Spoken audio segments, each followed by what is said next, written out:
We're rolling. Thanks for coming, everybody. Just trying to get participants on here. We're missing Jim this morning. He's had some work concerns, and he'll try and join us later. But it's the Friday, October 9th special meeting of the Community Connectivity Grant Committee, 10 a.m. And we're recording via WebEx. Thank you, Michelle, for setting us up. And present, we have Tim Griswold, Bonnie Reamsnyder, Frank Pappalardo, Eric Olson, and Ken Procherena, or Kurt Procherena from BSC Group. Michelle's co-hosting there, and myself, Mary Jo Nozel. And the purpose of our meeting today is primarily to get work on our community outreach update, any project update information, approve our minutes of our last meeting, clarify when we're meeting next. If there's any public joining us, they may have a time to speak. Right now, there's nobody, and adjournment. So we're hopefully get this done in an hour. I'd like to start with allow 15 minutes at the most for our project update. Kurt, do you have anything you want to share? Yeah, I'll be very brief. The design is pretty much completed. I actually have the plan set laying next to me. I made a site visit last Saturday to get some very detailed measurements. As you might imagine, the survey is detailed, but there's always some things that just as they get represented on a plan sheet, you need to get supplemental information. As an example, guy wires from utility poles. There's a couple of spots that I had some concerns about the sidewalk fitting in and then potentially interfering with the guy wires. I had exchanged emails with Eversource regarding that, and they indicated that they could actually move guy wires, convert them, so that was actually good.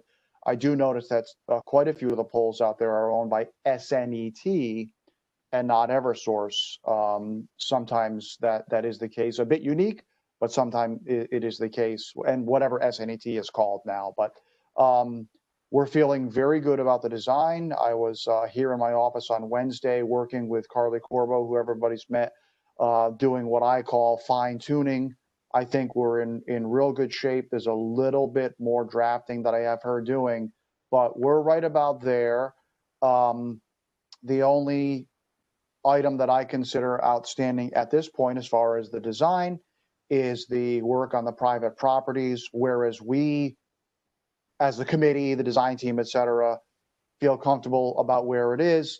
The one remaining piece is the, for lack of a better term, approval of the homeowners to that work. So we're in excellent shape. Waiting to hear back from the attorney on some of the items in the project manual. The project manual is in excellent shape. Once we hear back from the attorney, that'll kind of be the final step to get that resolved. And then for the most part, the package is done. Great, thank you. And as far as the attorney update, I did get an email from Attorney Carey, I think it was Wednesday, that the letter regarding the prevailing wage had not gone out yet. He was, my thoughts were from this message that it was going to go out imminently. Sorry about that. So we don't have any update on that yet. And I sent him the insurance, or I took the insurance package part and sent that to Kerma for their fine tuning. They had sent me some information, but it's not my area of expertise. And I sent it back to them yesterday. And then hopefully we'll hear back from them. They said that would be a couple day turnaround.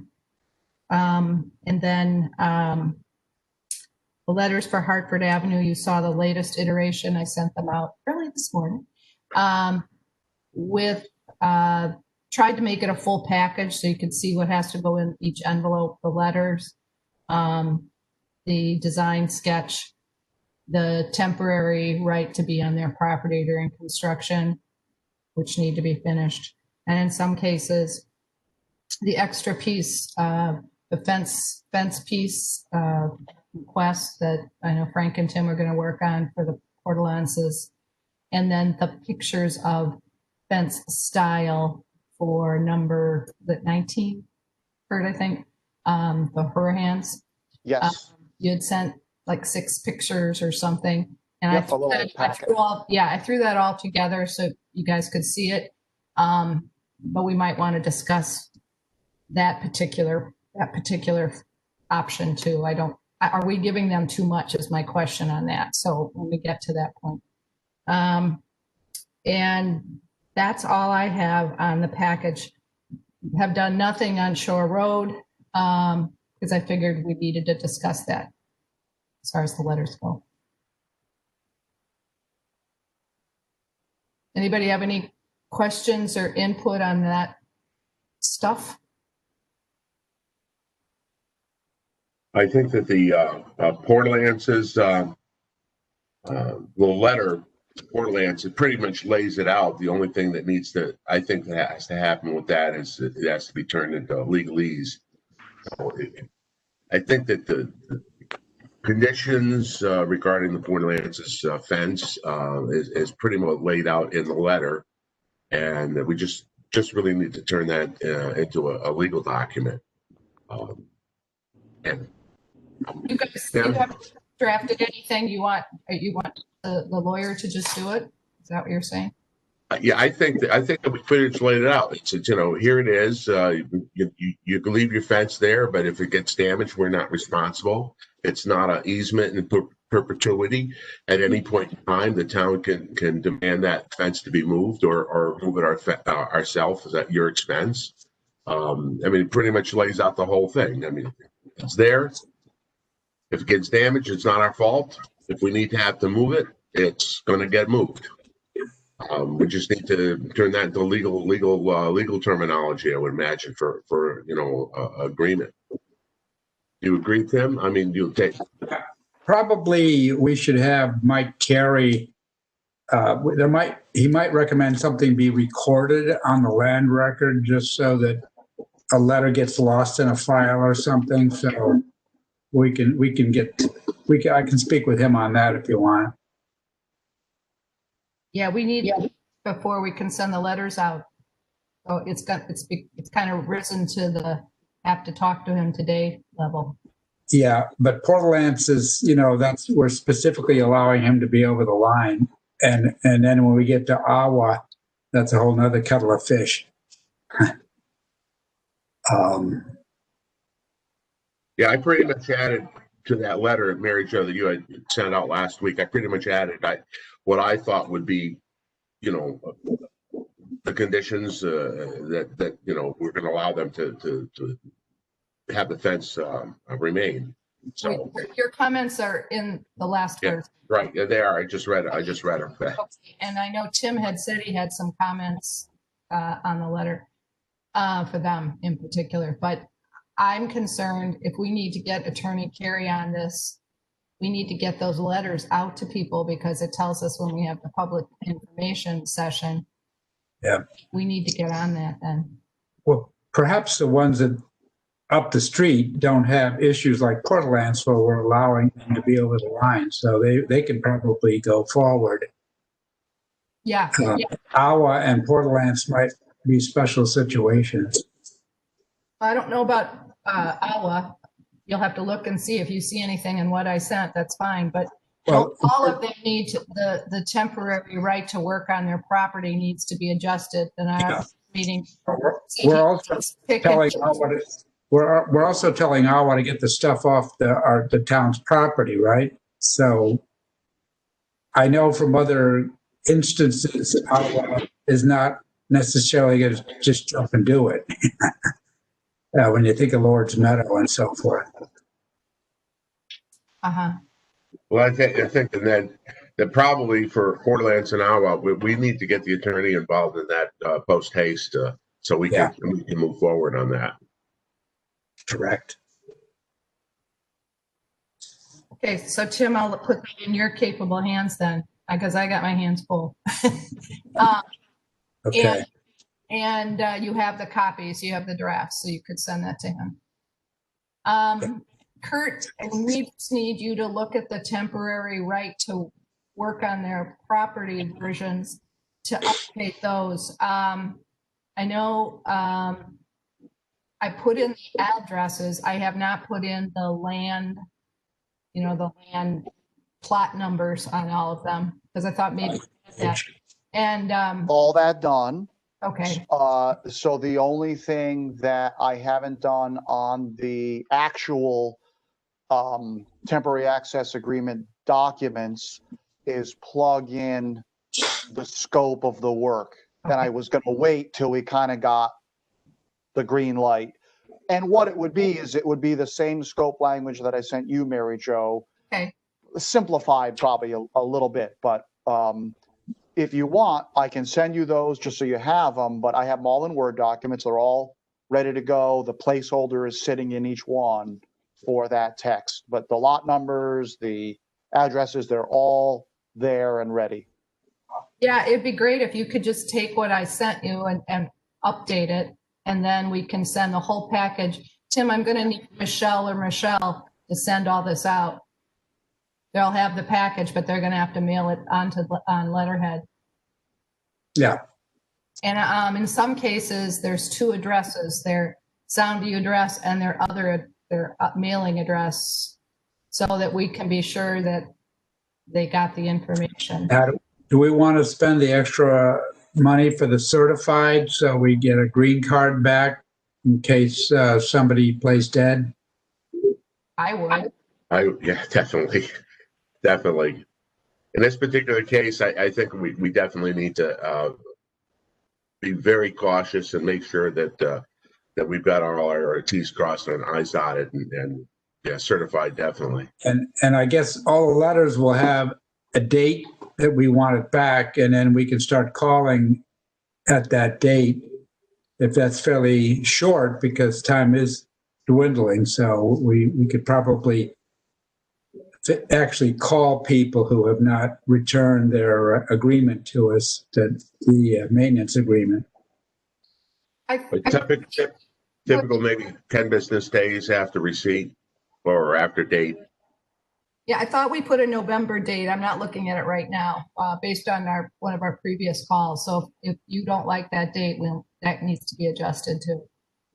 Or maybe I intended to put it. Let me just see if I can find it. Kurt, we have to have that stuff before we go out to bid, right? Ideally?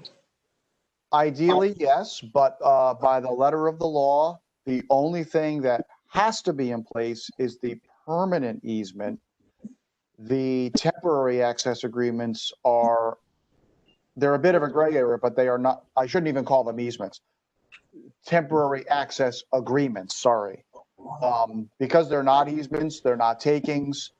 Technically, the guidelines are moot on that point because those are simply almost handshake agreements with the property owners. Yeah. We put November 4th on the letters, Tim. Pardon? We put November 4th on the letters, Tim. Okay, so if I don't recall, does our letter say if we don't hear from you and we don't get the access agreement, then we simply cannot do the improvements on your property that are really valuable to you, or what happens if they don't respond? Well, see if I can share my screen on the letter. I don't know if I can have time to figure that out, but it doesn't say, it just says, following your review, please sign and return the right to work agreement to my attention by November 4th. I would appreciate hearing that you've received this letter and if you have any questions, and then it refers them to the information on the meeting. So if the committee feels we want to make that point on the letter, if we want to make that point on our public information session, that's another option. Because I'm sure, yes, Bonnie. I think right after that, you can say if we do not hear from you by this date, and, you know, we're not able to make the improvements on your property, and we will continue with work in the right of way. Something to that effect. I think that puts a little teeth in it. Yeah. And I think we need that. Some people will think that they can avoid having it happen by just not responding.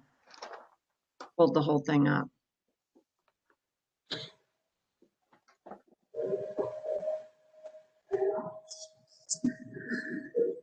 Which reduces the cost of the project, because if we can't work on their property, we don't have to do anything.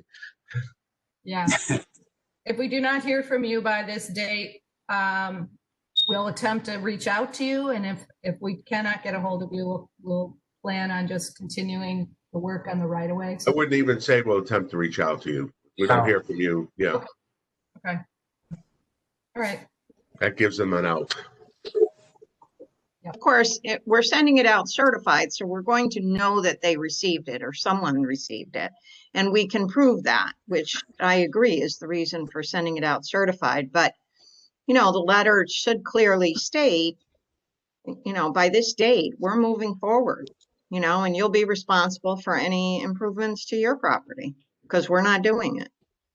Because we can't without your permission, and we don't have to go into detail. I think a simple statement is fine. Okay.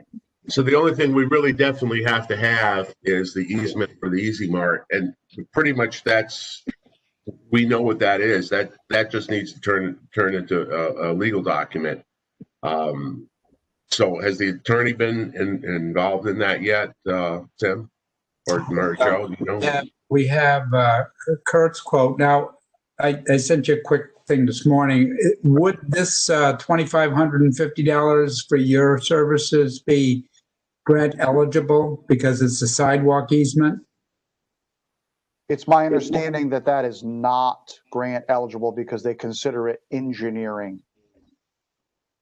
I should say, Any easements are the municipal responsibility. Any Yeah. easement. it's Okay. on construction item. And while we're at it, would you, as part of that survey work, carve out another easement for this little sign that we have? That'll be a separate little thing, wouldn't it? We were thinking, yeah, it'd be the same one. The triangle that was on that plan was configured. And again, the triangle, just to stress, is approximate. But the concept was that it will be a single easement.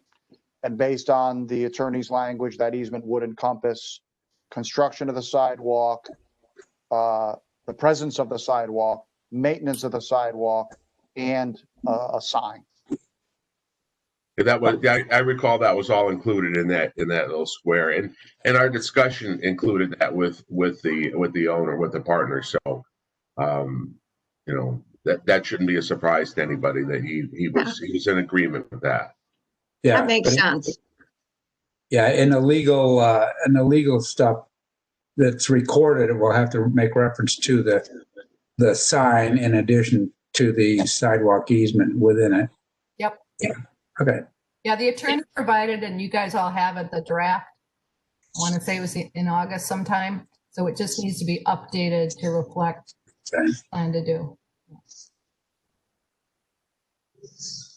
And Kurt, as you recall, once you approve this budget, Tim, then Kurt can set the engineering that needs to take place. He said it will take a week. So we need to give him the no-go, and you need to. I'll try to help you later. Because the engineering, you know, we'll find a place for that, and then we can set you loose on that, and then we'll get the lawyer thing done. Yeah. Just to review, the partner for documentation, or the partner at Easy Mart seemed to indicate that there was no problem and that they would sign it as soon as we got them the legal documents. Yeah, that's right. All right, so that's sounding like we're going to get that done. That's great. think you guys all saw that Michelle has set us up for the informational session for October 22nd at 7 p.m. by WebEx. Kurt is working on getting us graphics, of general graphics for town hall, so that if people want to come in and take a look at them, maybe have some questions, they'll be ready to for the WebEx meeting. Hopefully that'll go smoothly. And you probably got my message. We don't have to advertise for the meeting formally in the newspaper, but obviously we'll put it up on our website. So if any of the newspapers want to pick it up, they can. As long as we're notifying the abutters, and that's why those letters should be certified, we will be covered. Our responsibility will be to take the questions and feedback, and the meeting will be recorded. So that will be very helpful. I just needed a question on the transportation center. Are we not addressing that at all in this community information session? What's our plan with that? I think that it would be, I'm not sure we really should, because it's not part of this grant, although it is integral to what we're doing up there. It would be nice to say that yes, it's something that we're working on, and since we don't have a plan yet for it, at least indicate that we're working on a transportation center up there, and it will be forthcoming. You know. I was going to ask you, Tim, if there was any funding that we can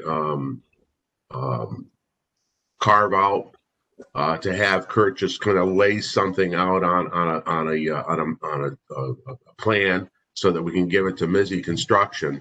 Let me interrupt. I talked with Ed Adante this morning. He indicated that Mizzy will likely give us a check of some sort in lieu of actually doing anything. And since this may be pushed into the future, depending on where the sidewalk on 156 will end, that might be really helpful rather than try to get them to do the work. So, and we might want to come up with a different name than Transportation Center. It sounds like a bus station as opposed to a shelter. But anyway, if we get the money, then we can put it aside and then talk to the Board of Finance. But, then we would be responsible for doing the work. I think Joe Comerford at the Estuary Transit is still online to give us the shelter when it's ready to do so. Well, it really is kind of a multimodal transportation area. I don't know what you want to call it, because we're going to have an area where we planned to put this in the budget now, I guess, to have bike areas, the bike racks, maybe have the little workstation we've talked about, Frank, down there for people to fix their bikes and stuff. So it is more than just a shelter. At least that's the plan. And then it may have our Welcome to Soundview decor area too. So it is a little bit more complicated than just a bus shelter. Can we talk about a connection, transportation connection of some sort? Use a different word. And I saw another town, I don't know if it was Shelton, they actually they got a grant. I saw some pictures last week with Joe Courtney. They were doing an opening of this transportation center, and they had gotten a grant for that. So I think, Frank, there's money there. We need to look for it, obviously.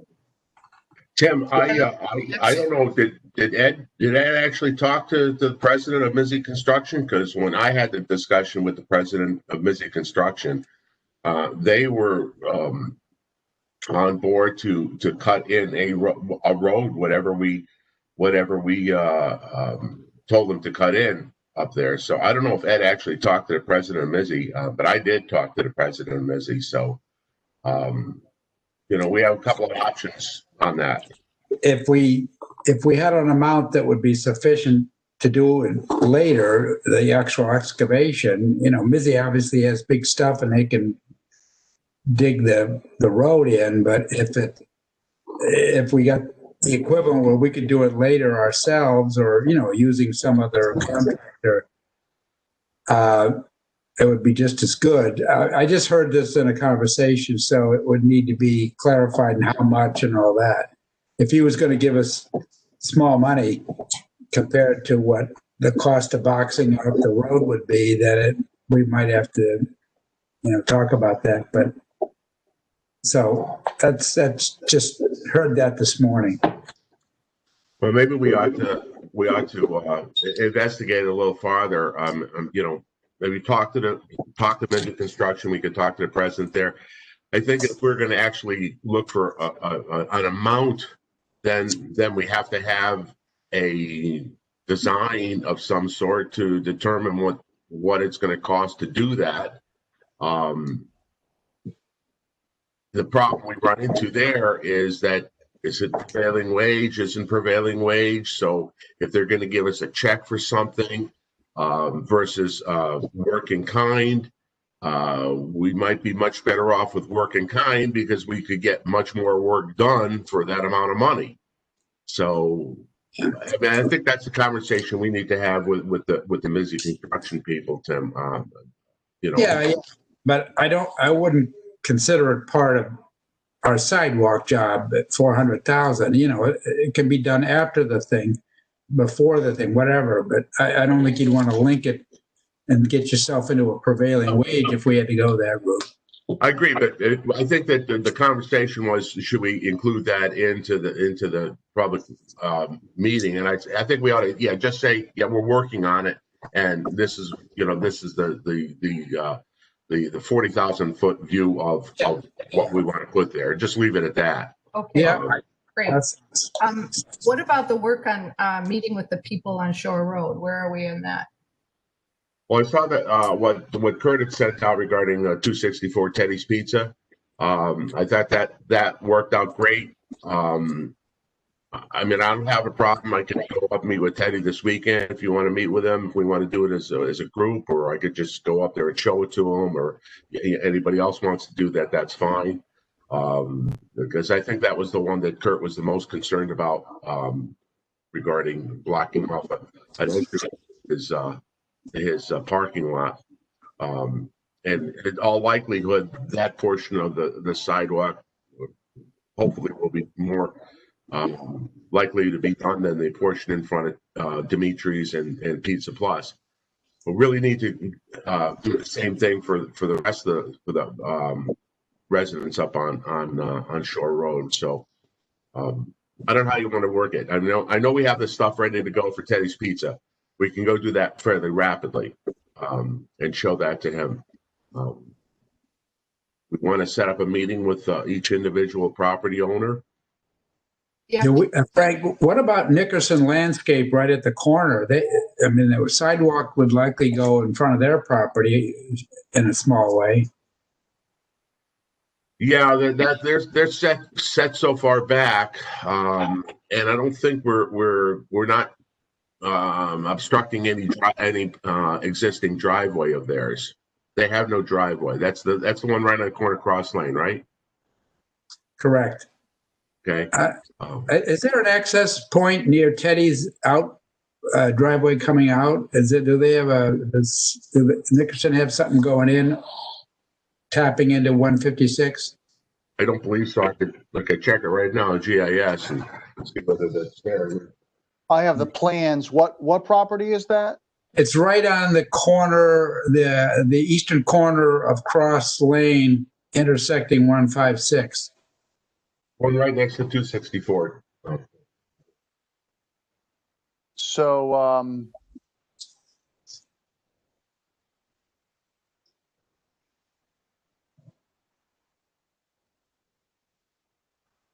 oh, okay. Yep. So there is a gravel driveway. Yeah. That is next to Teddy's Pizza to access that property that intersects Route 156. And we are putting a bituminous apron at that driveway. Okay. If that answers your question. We just shouldn't overlook Nickerson in all this. Because they often put a truck blocking their driveway connecting to cross lane around the corner, maybe 100 feet. I've seen a truck blocking it, so I don't know. They must use that gravel access. I don't know. Who owns that road then, Tim? Or that driveway? Who owns that? I think it's Nickerson Landscaping. Looking it up now. She's on the volunteer ambulance, I believe, or used to be. I think we were treating that as part of Teddy's property. Yeah, that's not a big deal. Paul Nickerson, 262 Shore Road. Yeah, it's just that if we're going to meet with everyone, that's one more, we shouldn't overlook them.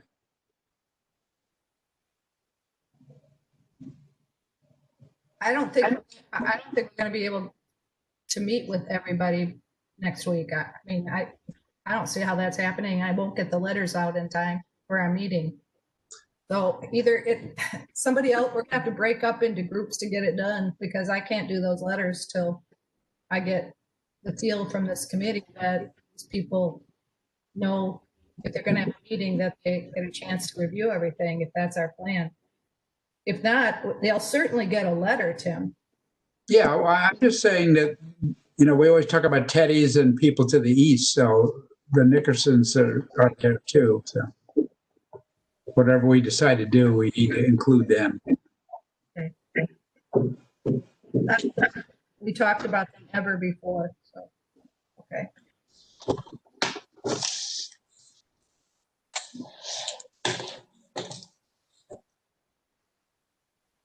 So Frank, just getting back to meeting people, I think if you get the information you need from Kurt, please go ahead and do it. Yeah, that's fine. I'll the information he sent up from regarding 264, I have no problem. I go meet with Teddy this weekend. I think did you send designs for the rest of Shore Road, Kurt?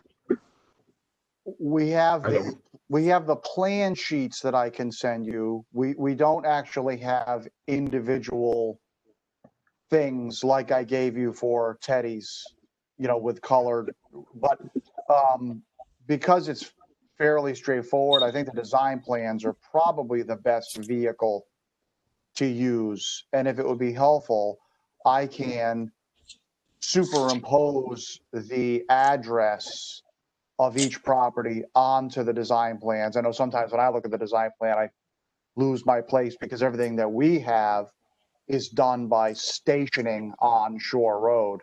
So I can do that today, get those plan sheets to you. And it's only 2 sheets, and they're pretty visible even if you print them out as 8.5 by 11s.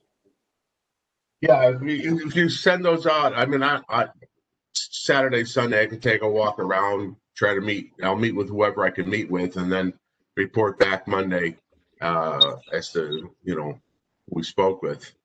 Okay, I'll get those out to you today. If that's acceptable to the committee, I mean, nice walk on a Saturday afternoon.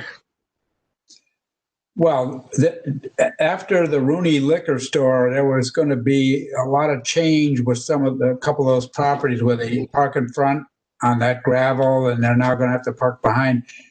We probably have to have some people in asbestos suits go talk to them, because that's when they get the flashback. Well, yes. I think Jim said he knew those people. I don't know them. I mean, I'll go to the people I know, which I think would be the easiest thing to start with. Yeah. I mean, I know Teddy's, I know Dimitri's. I've been up to Pizza Plus or the new owners there. At least I can find out from the new owners up there whether they're actually owners. As we discovered last week, the owner of that property is actually from White Plains, New York. So I'm not quite sure what the relationship is between the people that are operating what I think it's an Ely's restaurant and the ownership. So we could at least ask them and find out. So I'll take a walk around. As far as the old appliance store and everything, I think maybe I ought to talk to Jim and Michaela because I think they know those people, and Yeah. it'd be better off if somebody who knows them can make that contact. I don't know that he You- said they're neighbors. I don't think he said he knows them. Just oh, I don't know. Tim, do you know Nickerson's at all? Not much. I mean, I don't think that would be a big deal if you're just paving in front of their existing gravel driveway. Who cares? But probably before, we go out to bid and stuff, it would be smart to make contact with everyone. We've smothered the people on Hartford Avenue with attention, so I think we probably have to have either a good letter or maybe optimally an in-person visit to the Shore Road people, particularly those that will have to change their pattern of parking and so forth. Yeah, I'm looking at Google Earth now, and that is 262 Nickerson does have a gravel drive. So, although we're not changing anything, we're just putting an apron in there. making it nicer. Yeah. Customer relations. Be good to preempt any questions the best we can. Yeah, I think so too. I think we would been treating that area as part of Teddy's, so they weren't on our discussion list. So they will get a letter for sure. Yeah. Eric, are you available anytime Saturday or Sunday, or maybe Saturday? Mary Jo, it sounds like you're pretty tied up, Mary Jo, or maybe Bonnie, because it'd be great if at least two of us can kind of walk around. I mean, I don't mind doing it alone, but it's always good to have. I go after the flu shot clinic. I'm working there Saturday, so I won't be out of there before noon, possibly 1. But yeah, the afternoon, Frank, I could shoot down there for a little bit, and we could hit some of those, the businesses would know will be open. But okay, let's talk. We'll talk later on and set up a time, and we'll just walk it and see how many people we can contact. Okay, If that sounds good. I'm in New Hampshire, so I can't join anyone. Okay. yeah, I think like 2-3 o'clock, Frank, would probably work best. For me, I'm just doing stuff around my house, but I can shoot down there in the afternoon. Okay, well, we'll talk offline and set up the time that works. Okay. So All right. you're just going to send us the plan sets for the walkabout. I guess. Shore Road, yeah, and what I'll do is I'll superimpose the address on each one. Okay. I'll also send that summary. I'm not sure if everybody recalls it, but it's an 8.5 by 11 that shows the Shore Road project area. It's an aerial, and it does have the property addresses on there, so it's a helpful key sheet. And you can see on that sheet enough of the property that if the homeowner had a question. What I'm actually going to try to do, if it'll be helpful, if you notice the plan that I sent for Teddy's Pizza had a aerial behind it that was pretty crisp and clear. That was actually obtained from our drone flight. So I'm going to see how much time it would take me to pull together something from the drone flight for 156, just because as you're walking around, it's much clearer. If not, I'll use the one we have, which isn't bad, but I just want to give you the best material you can, especially if you're putting in front of somebody. Yeah, print it up on 11 by 17, so it's a little bit more visible and Yeah, 11 by 17, you'll definitely be able to see even some of the details. Oh, that would be nice, Frank. Those look great at the Easy Mart, so thank you. That'd be great. Thanks, Kurt. My pleasure.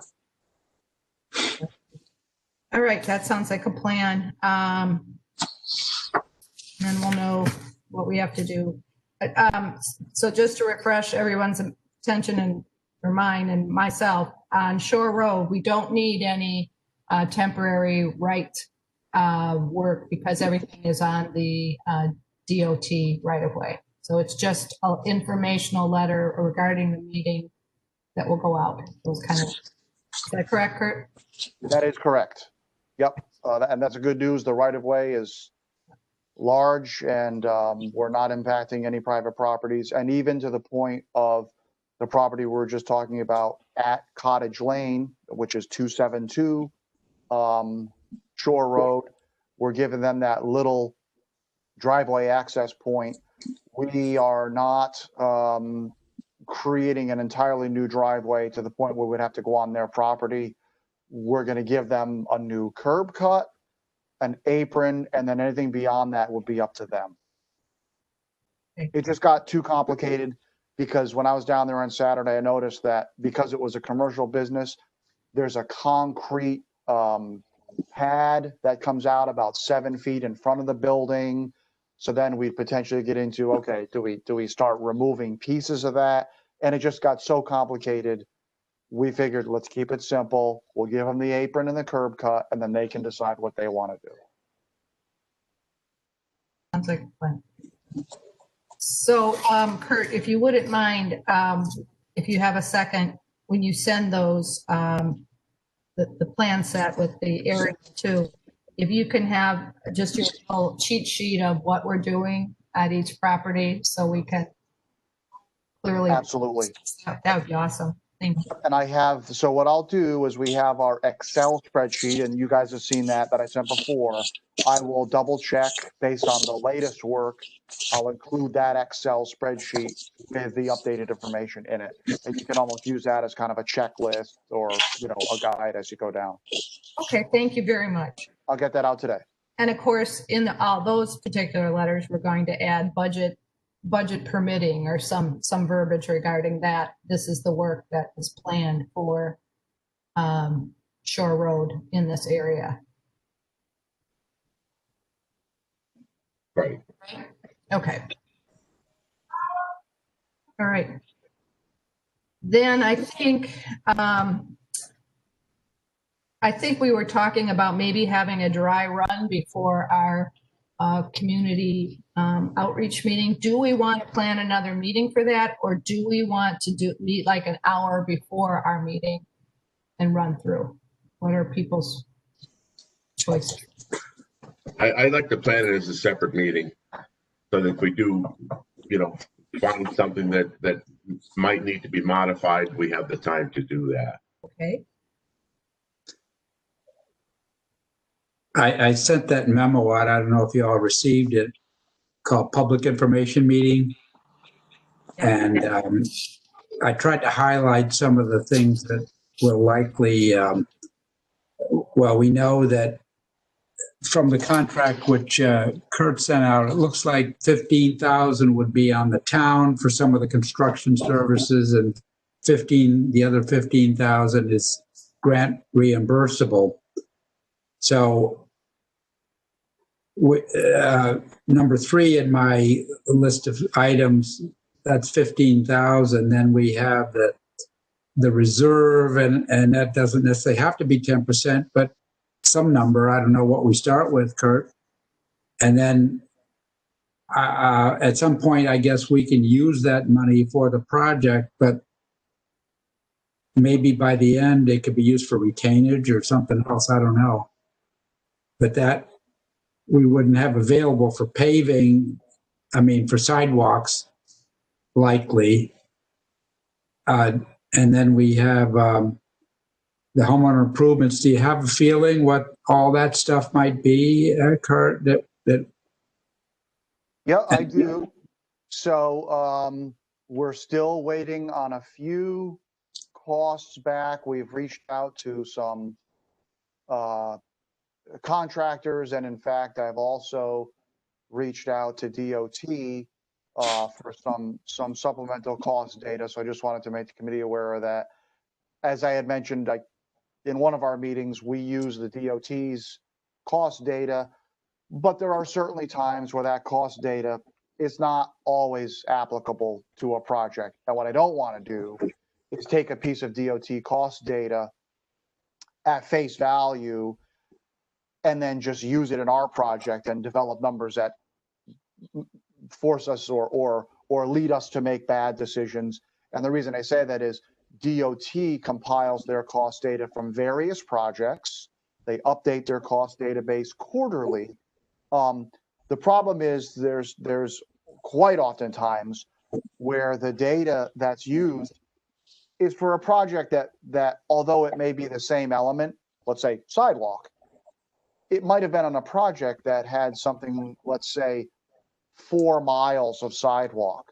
Well, that cost data is not necessarily apples to apples with our project. So we're always leery in using. So I've reached out to DOT to kind of ask a few questions. I want to make sure that we're using cost data that fits the context of our project. So anyway, and then we also have some contractor costs we're getting back. As you might imagine, for the homeowners in particular, DOT just doesn't, I can't take a Connecticut DOT, let's say, square yard of paving and use that to determine what it would cost to redo someone's driveway, right? It would be completely. So anyway, right now, so I wanted to mention that just to know the numbers I'm going to give you right now may vary a little bit. But right now for Hartford Avenue, we are looking at a total Hartford Avenue cost of $287,000. Of that $287,000, right now, I'm carrying $52,000 in work on private property. Again, that number could change once I get some of this contractor data in. So we have a budget of $400,000. So that leaves you with $113,000, quote unquote, left over, assuming that $15,000 would come out of that.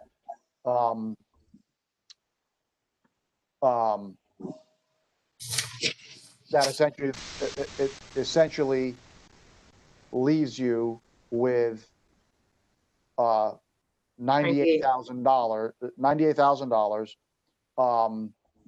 which we had talked about Shore Road. Then what would remain for Shore Road? That's about 500 feet of sidewalk on Shore Road. Is the 52 grant eligible for the homeowner stuff? Absolutely, yes. Okay. And the 287, I forget, did you say that includes the 52 and we have to add 52 to it? The 287 includes the 52. Okay. Yeah, the 287 is what I call an all-in number. Okay. And that's based on what wage rate, Kurt? That actually does include prevailing wage. As I mentioned last time, it always gets really difficult when we look at these unit prices from DOT and other sources. We always have to be very careful. For the most part, the DOT pricing is based on union or prevailing wage work. So it's sort of already baked into the pie. So it's the likely worst case scenario. That's how I would phrase it, yes. Okay. So if we do come up victorious on the prevailing wage, it could be something less than that. That's correct. Okay. I think that's important to identify that it's the likely worst case scenario, and we're carrying numbers that are likely worst case scenario, so the public can actually understand that we're not going to be going to the well for more money. Yeah. So the 287 has prevailing wage, right? Yep. And then I guess we probably have to take 40 out or some number for the contingency, because by the time we can deploy that money toward the end of the project, the sidewalks work will have been done, right? We might be able to trade dollars and use it for contingency or some other end stuff, but We need to do contingency and incidentals. So there's right, but how long, when might they say, if the project were 100% to be done, what percentage might DOT say, okay, if you have 35,000, you pick a number that we start out with in the contingency. If we don't have to use it for incidentals or unforeseen, when would they give us the green light to say you can use this now for the end of project costs, just so it's not going to be stranded, not used? Well, I can answer that. As I recall, and Bonnie, check me if I'm wrong on this. Once we get approval, we go out to bid, we choose our contractor, we send in all our data and information. They will write us a check. We're going to get 400,000. Right to us. So, and we have a budget sheet that we present to them, but we are going to have the money, and how we use it and when we use it, I think we have to work with them about that. But if we're going to have 400 there, I don't believe they hold it. My understanding from reading the package and from our initial discussions at the grant meetings was they are cutting us a $400,000 check. Yeah. But if something comes along and we spent the money on sidewalks and then there's some unforeseen thing that came along after that, we'd probably have to eat it as a town. So I guess we'll have to watch carefully for sure. Yeah. Well, I think where's the possibility of something going awry is probably on the Hartford Avenue end, and rather than the Shore Road end. So if we start our project on Hartford Avenue and we're, substantially done on Hartford Avenue, and we haven't come up with a potential problem that could chew up our contingency, then I think we could be fairly comfortable that the Shore Road piece of it would not likely use a contingency, because that's pretty straightforward. That there's really not a lot of things that could go wrong up there. It's state right away. We're not going onto anybody's property. There's no utilities that we have to deal with. So, I think we could probably feel more comfortable using it when we start the Shore Road portion of it. Wouldn't you take the 287 and add 10% of that for contingency for the Hartford Avenue, and then look at and whatever percentage for incidentals, and then look at what you've got left, and in your plan to the DOT, just say, installation of sidewalks in this area. If the quote goes over the 400,000, it doesn't mean we're obligated to do it. It just means that it's in our plan to be able to do it. Whether you say, okay, we're going to use the remainder that's somewhere under 100,000 for the transportation connection, or sidewalks from this point to this point. They don't care if the total project is over the 400,000. They just care how you use that money for specifics in the project. So I don't think that obligates you to do all of that work. I think it, but the 10%, initially we should put, kind of separate Hartford Avenue from Shore Road, and base that 10% on Hartford Avenue, I think, anyway. Yeah. Well, there's an audit that's performed after all said and done, and we want to make sure that we're proceeding that wouldn't get us in trouble after the fact. But in addition to this, we know now that we have 15,000 that's not eligible for construction management that the town will have to pay. So we got to find a home for that. We've got the Easy Mart, which we can probably find an engineering budget somewhere to do the surveying. So those are two items that I think we know of right now that can't go into the grant, because we have no other line item in the budget for this project. So at the very least, the Board of Finance would have to help us out with that 15,000 for construction management at some point. And that'll be a spring. And I would add 10% to that too. Right, and there might be some other things. So, if the budget doesn't kick off till July 1, so that might be beyond the end of the project. So, Board of Finance can only do up to a certain amount, 20,000. So, but I'm just trying to pull all the stuff together and lay it out properly so we know where we stand. And the contingency sounds like we can use it. We've got to be careful that, like Bonnie was saying, that we don't use it too much, that we still maintain really good reserves just in case something happens. And maybe at the end, when we're pretty sure everything's going nicely, we can use it for the end of the project. Yeah, my recommendation would be let's go in with a 10% contingency. That's kind of along the lines of DOT.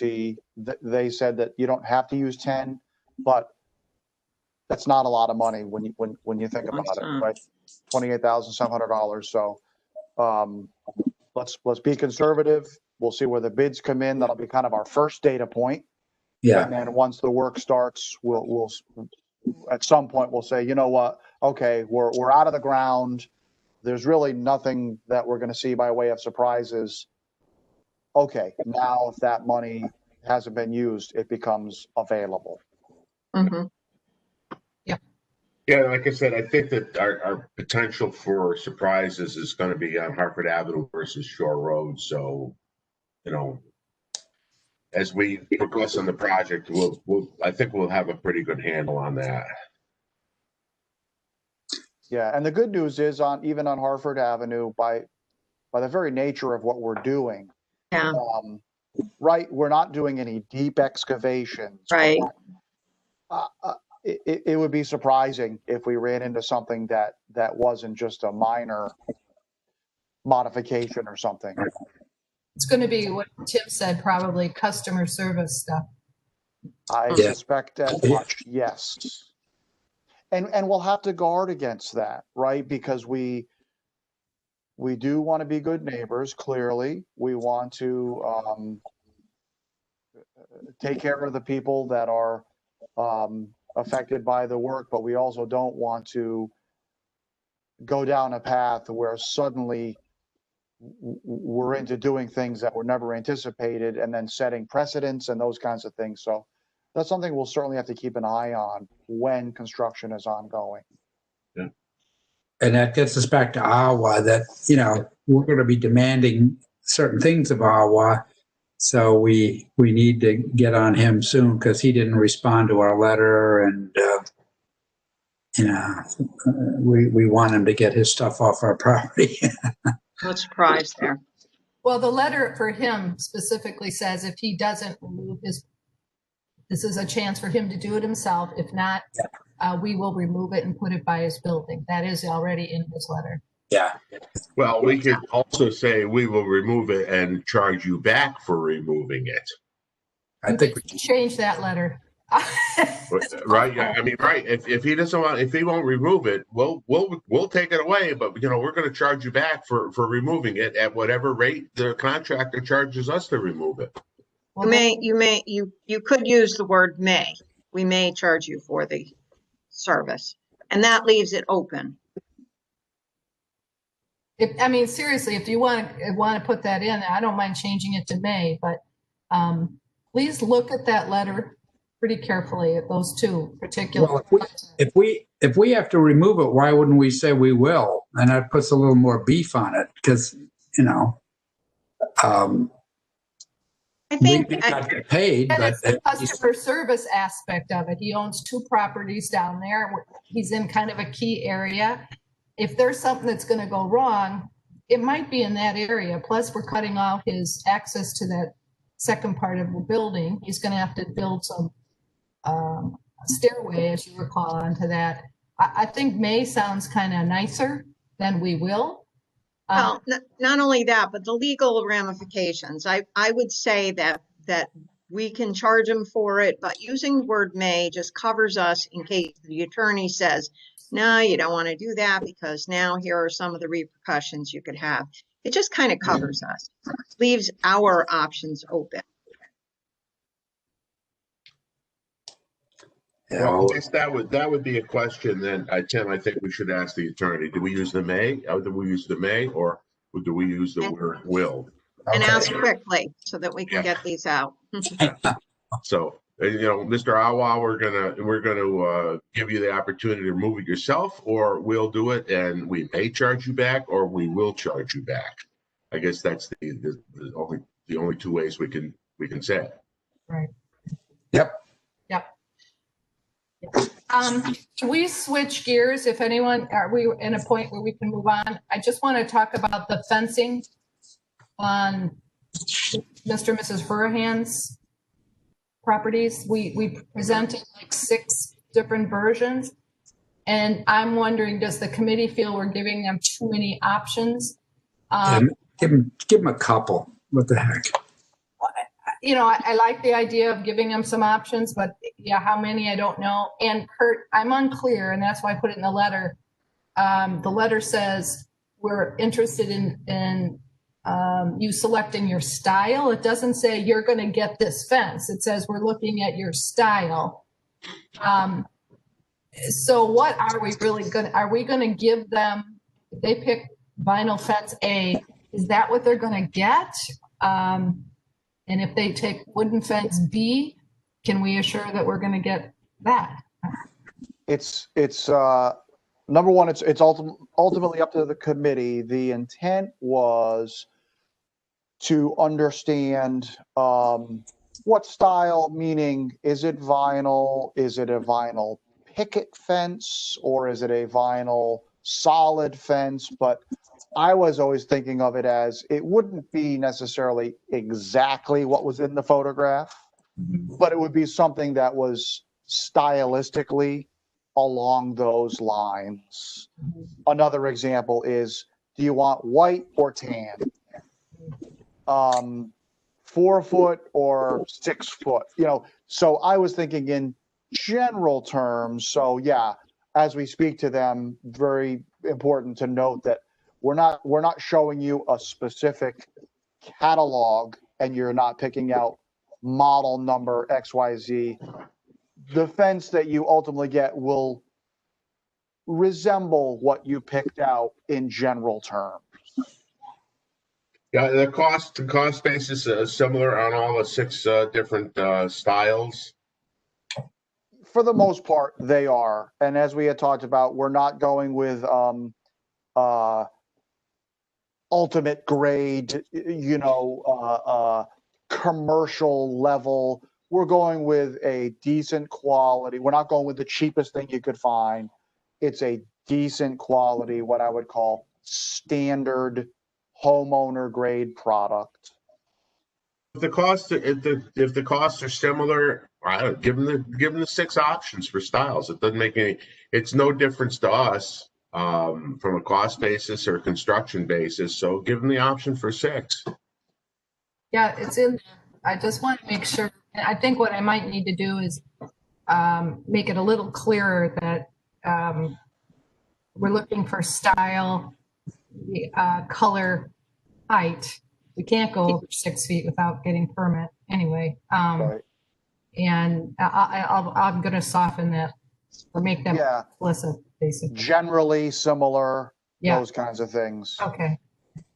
Thank you. And you might even, Mary Jo, you could use a terminology along the lines of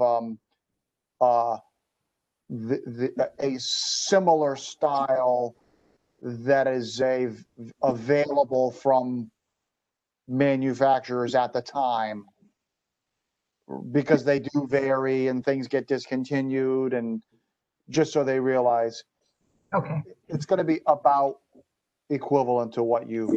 Would we be better off giving them an allowance and they go shopping for the stuff and do it?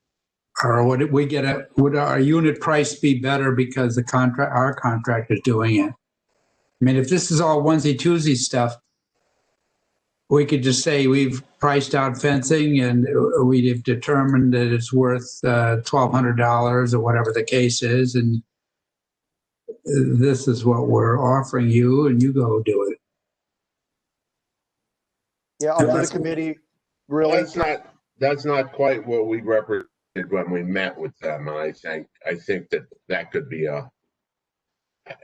You know, we told them we would take their chain link fence and put up something representative of a new fence, and I mean, all of a sudden, if we're gonna, I think that we'd be flipping our approach from. Yeah, I agree, Frank. And they may come back and say, well, we don't know what we're going to do with the fence. In that case, then maybe that's the next step we take. But I think we pin them down to a style, and then we just, because we're going to have to remove their chain link fence to get anything done. So, you know, pin them down to a style, get it done, put it in. It's a done deal. Okay. We don't have to go back on what we represented to them during our meeting. And they were great to work with. They were just yeah, they were nice. very nice. Okay. Nice. Okay. Any other project concerns, budget concerns? All right, we're going to set up a meeting for a dry run.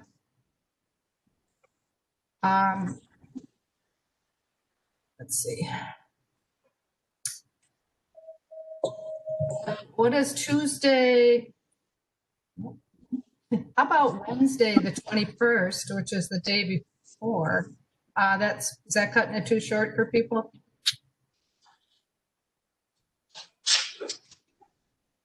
Yeah, that's a little That's fine fine. for me. It's too close. How about Tuesday, the 20th then? In the morning? That's better for me. How does that work for you, Kurt? I am presenting at a conference between 9 and 12, so that may not work for me. Okay. All right. Could anybody do Monday, the 19th, but after our Board of Selectmen meeting, like a 7:30 meeting? That's fine by me. That's Monday evening? Is that your meeting, Kurt or Frank? The 19th? No, ours is the next week. Okay. How does That that? works for me. Okay, so a Monday, the 19th, 7:30 meeting for dry run. Sure. Yeah, that way I think Jim can make Monday meetings too, so that'd be great for Jim. Is that okay, Tim, after our meeting for you? Yeah, that probably is all right. Yep. Okay, great. You can go home and get something to eat before it even, if we're fast at 4.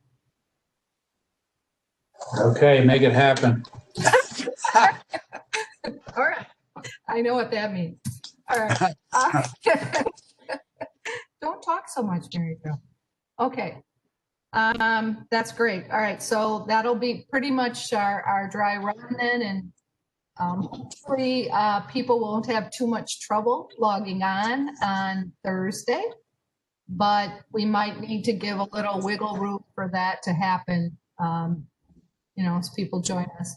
And that means, Tim, we need to get this information up on the website. I would say next week.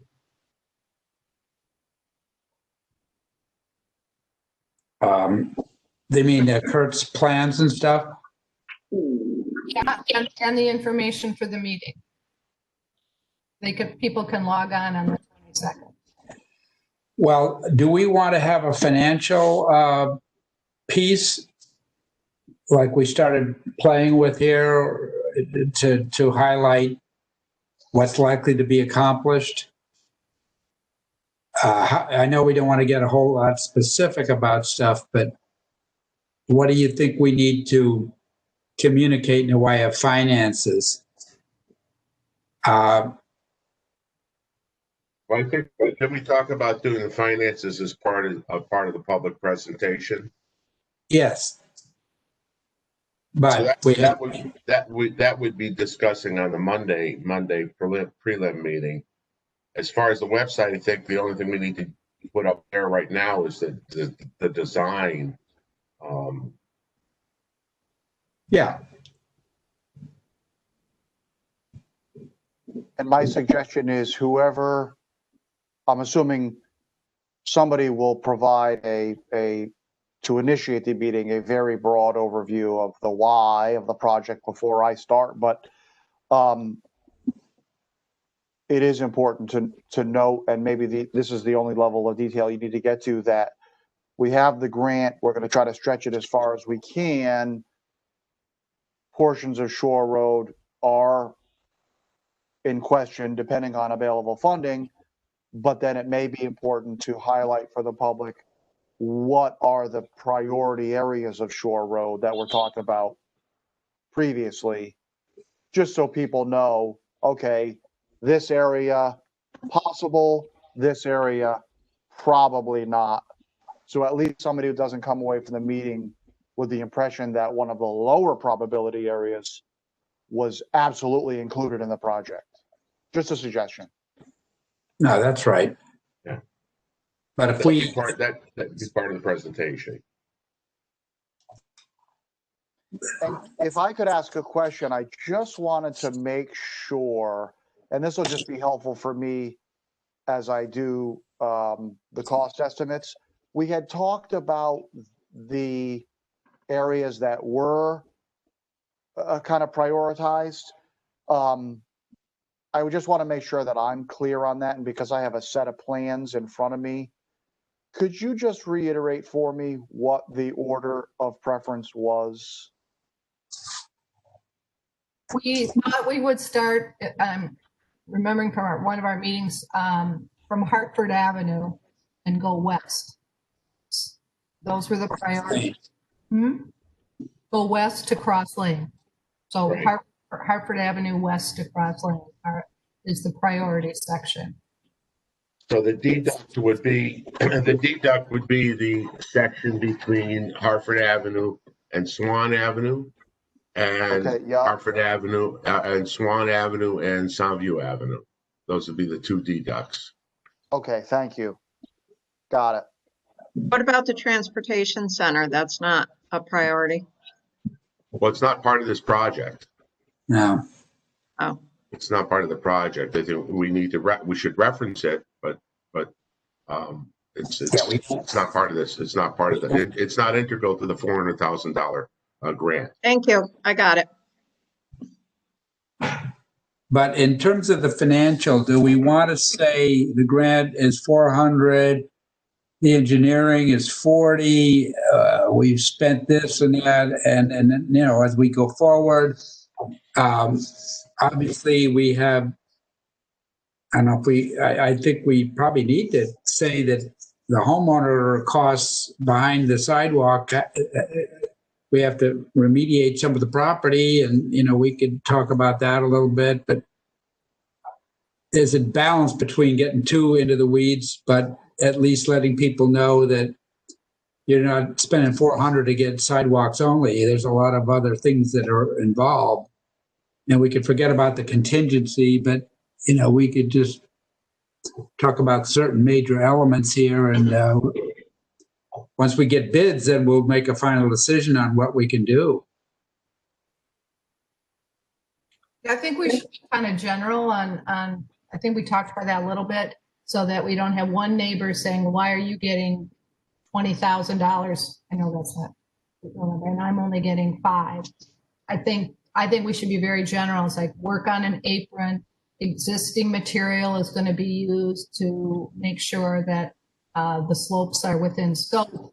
Behind the sidewalk, everyone's just getting loam and seed. So I think we show the generalities. And then in a couple properties that need some additional engineering, we're working with individual homeowners to make that happen. I agree with you. I think that should be very generalized. Yeah, I was thinking we just say we're devoting a little over 50,000 to all the properties on Hartford Avenue to remediate where the water problems are and all that, and don't even talk about this one gets more, this one gets less. Yeah. Yeah. And I think you can also say that every project has that kind of, you know, a portion has to be budgeted for that kind of stuff. When you're doing a project on the right of way, it's obviously going to affect the properties that abut that. Finally, going back to what you said earlier about the transportation center, I think that one of the things we might want to do as part of this presentation is identify that area as a planned transportation center. So that, you know, so it doesn't come up as a surprise later on to somebody that said, this is planned, and we're working on a transportation center for this location. So at least that way it's understood that it's something on the books, that we're working on it. We know we've got some funding already from either work in kind or a check. So we know that's really, you know, it's going to happen. We're just not quite sure when and how. So I agree with you. Maybe we should probably put that as a planned transportation center, so that people could actually see how it all integrates together. Well, if we do that, I think it should be as a, you know, future, since it can't be part of the project, make it clear it's for future, and this is what we hope to do. This is a connectivity grant, and putting that in there really puts the icing on the cake for connectivity, whether you call it a center, a network, a connection, however you phrase it, it really is tying the center of town to what we have sometimes called South Main Street. I agree wholeheartedly. Yeah. Well, we could also reference the fact that we're not going to be able to finish this project with the money at hand. So as we go out for a grant, this transportation facility or center, whatever you want to call it, would be another gold star to get points for the grant. Yeah. Right. And I like calling it transportation connection. I think that makes a lot of sense. At least for now, that makes a lot of sense. We could put a heliport in too while we're at it. Yeah. Well, and It's a foggy for Chambers. we're hoping that we can get to go out to bid.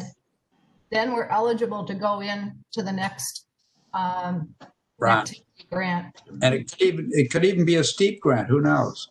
It could be. But whatever we put together for that, with hopefully the Kurt's help, we can use it either way.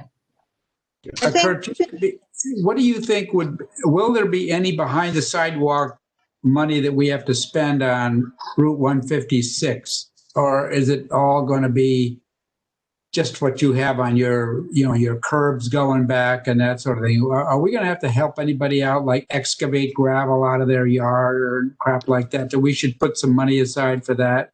No, the only spot where there's a sort of unusual occurrence is at the property that's at Cottage Lane, where we're giving them that apron.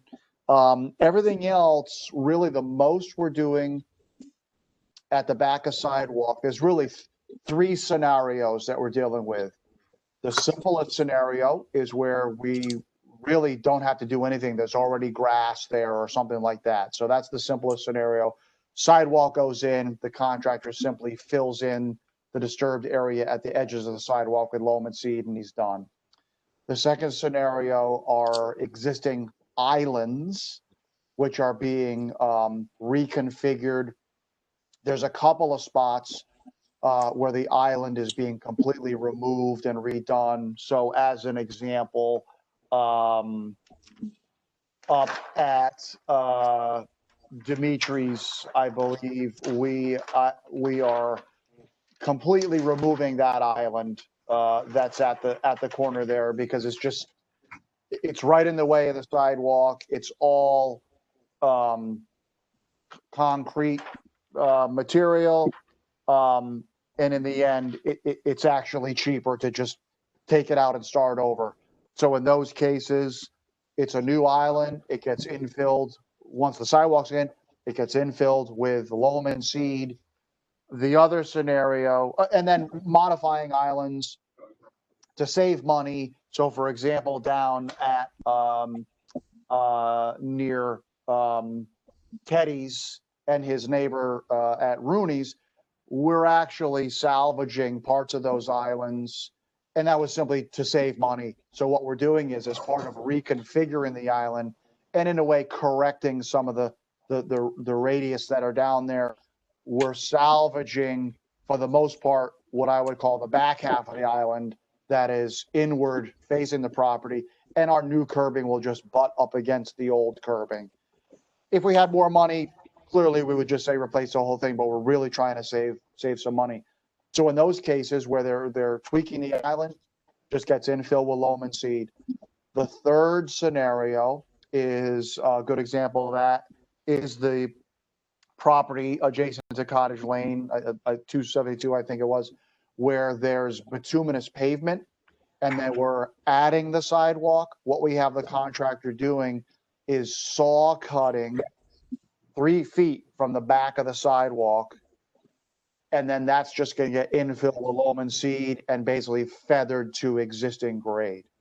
And again, that was done to just minimize the amount of non-sidewalk work that takes place. So that's all we're doing. Beyond that, we're not touching anything. We're maintaining a pretty tight corridor to make sure that as much of the money can go into the sidewalk. All you've described is grant eligible? Absolutely. Yep. Okay. Just so you guys know, I sent the spreadsheet that Kurt had put together end of last month just to update us, and it for Shore Road. So it has all the properties. You guys probably got it while we were chatting, all the owners. And it has a general scope of the work.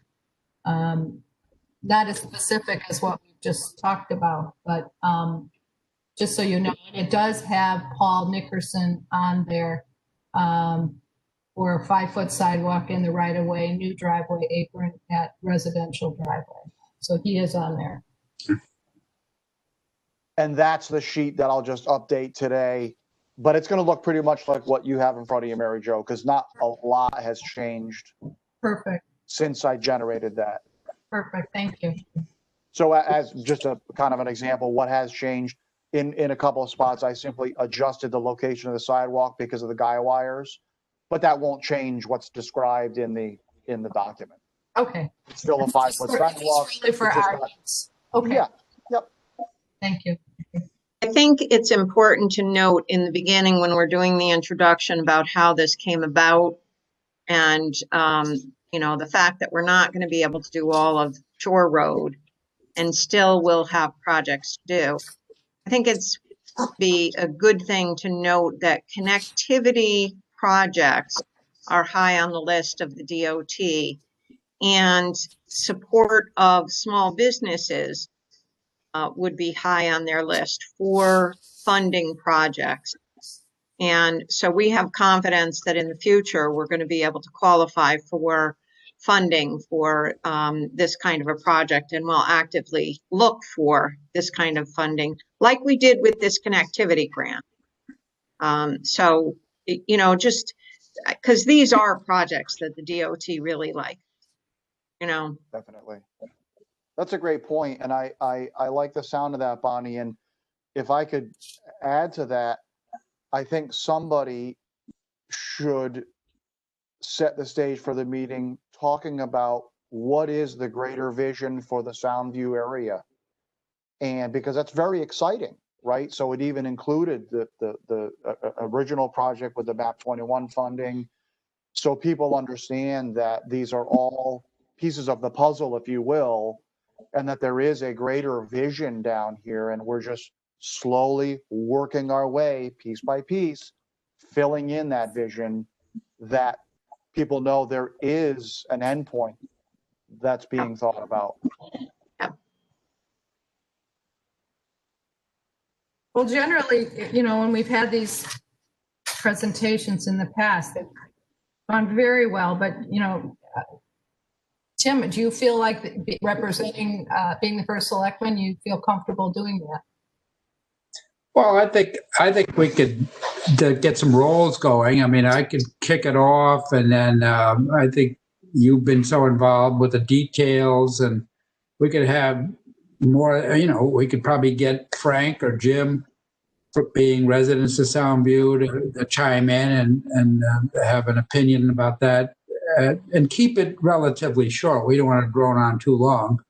Well, sure. But if we had maybe then at our dress rehearsal, we could do a little bit of role playing and, say how we're going to do it. So we don't. I agree. I kind of think if you welcome people and introduce them, I think Frank and Bonnie, who really worked with Kurt on getting this grant through and went to the training, I think they should really have some time at the beginning before we turn it over to Kurt. Yeah. But really, it's thanks to their vision and effort we have this grant.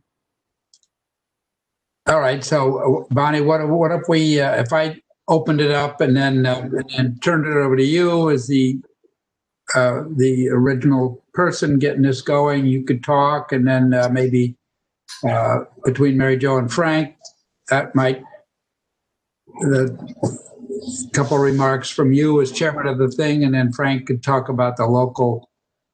If you have you could speak to the reception of the local people, whether they like it and so forth. And we can have, 3 or 4 minutes each kind of thing.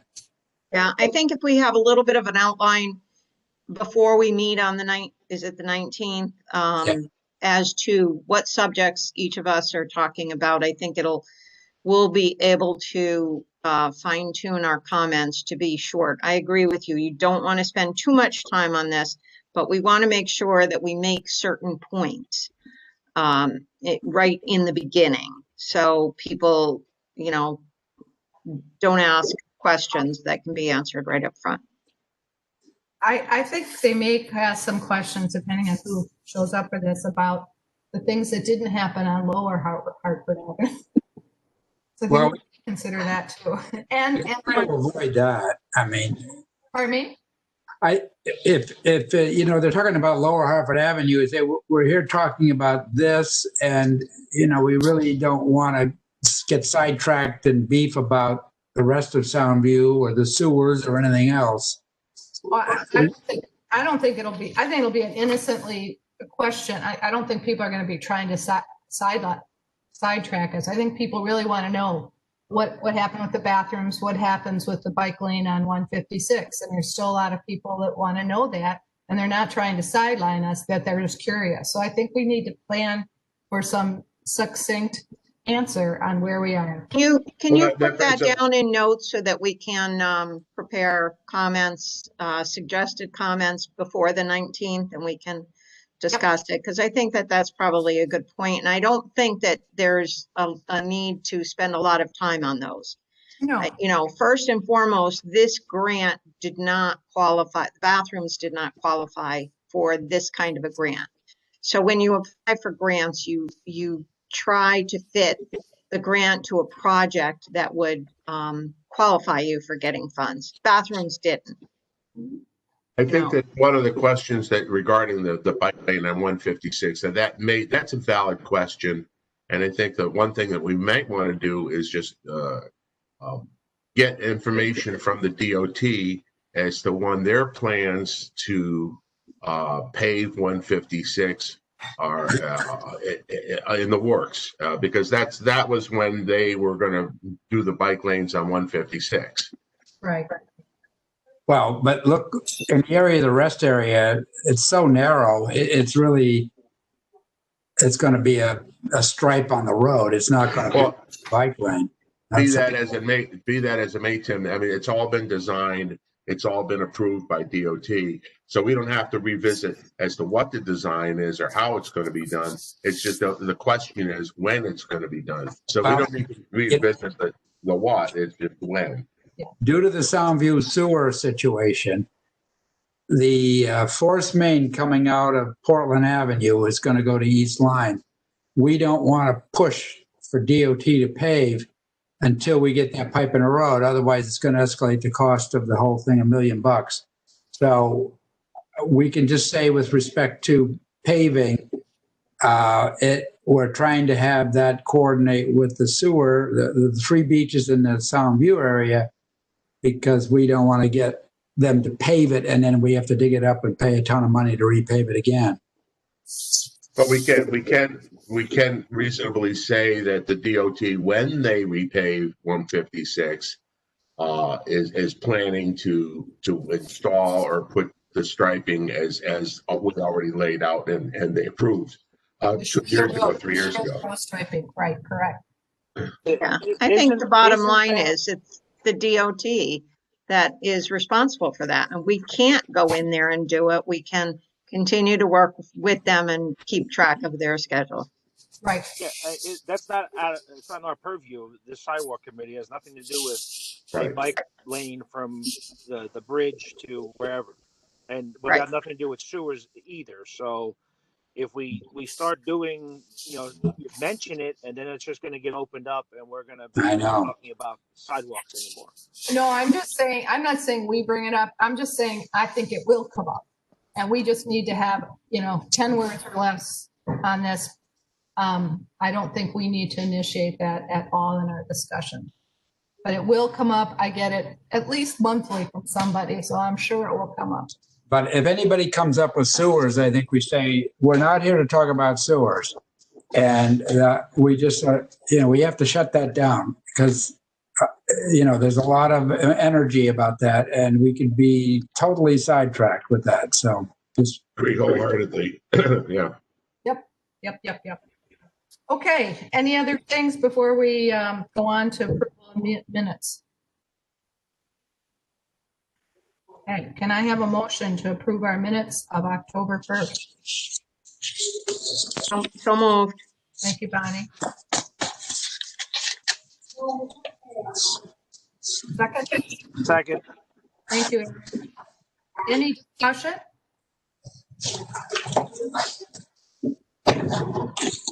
Okay, all in favor? Aye. Aye. Any noes? Any abstentions? Thank you, guys. We got our next meeting. I don't see any public online. Is there anybody that is there that I can't?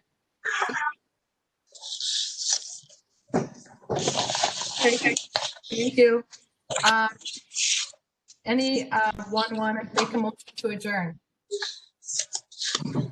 So moved. Okay, Frank and Bonnie, second. Any discussion? All in favor? Aye. Aye. Aye. Thank you. Goodbye, everyone. Have a good weekend. Great to see everybody. Have a great weekend. You Look through too. those emails from me today. Okay, thanks. Aye. Eric, I'll talk to you later on today. Eric, give me a Yeah, call. I'll shoot you a text or a call, Frank. Okay, I'll be in the office. Thanks a lot, guys. Bye. Bye. Bye.